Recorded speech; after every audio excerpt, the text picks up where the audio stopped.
Michael Jackson liked to call himself the king of pop, and in his heyday it was no exaggeration. He could sing, and boy could he dance. Jackson performed his famous moonwalk for the first time on Motown's 25th anniversary special.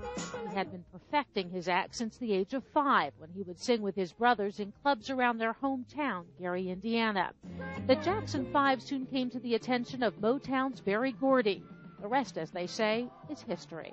The Jackson 5 consistently topped the charts in the 60s and 70s. They appeared on The Ed Sullivan Show and opened for Diana Ross and the Supremes. Michael eventually would go on to a solo career and superstardom, producing hit after hit. Thriller won 8 Grammy Awards and holds the record for best-selling album of all time. In the video, his image morphed, and so did it in reality. In the song Black and White, Jackson seemed to tease the audience about the color of his skin. Over the years, Jackson's skin became lighter. He said it was from a disorder that destroyed the pigmentation of his skin. And his features changed, although he claimed to have had only 2 surgeries on his nose to help him sing better. While his popularity waned at home, he remained a hit overseas.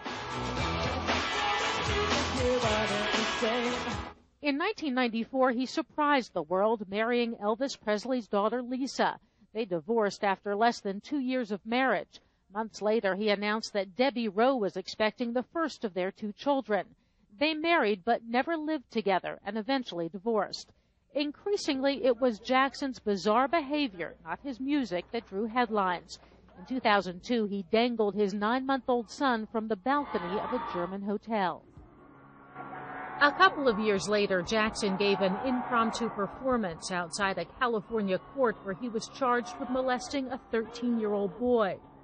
And one day arrived at trial wearing pajamas. He ultimately was acquitted and left the country. In interviews, Jackson talked about the price of superstardom, about how lonely it was. He said, "It hurts to be me," pain that in the end, even the music couldn't stop. Carla Wold, ABC News, Los Angeles.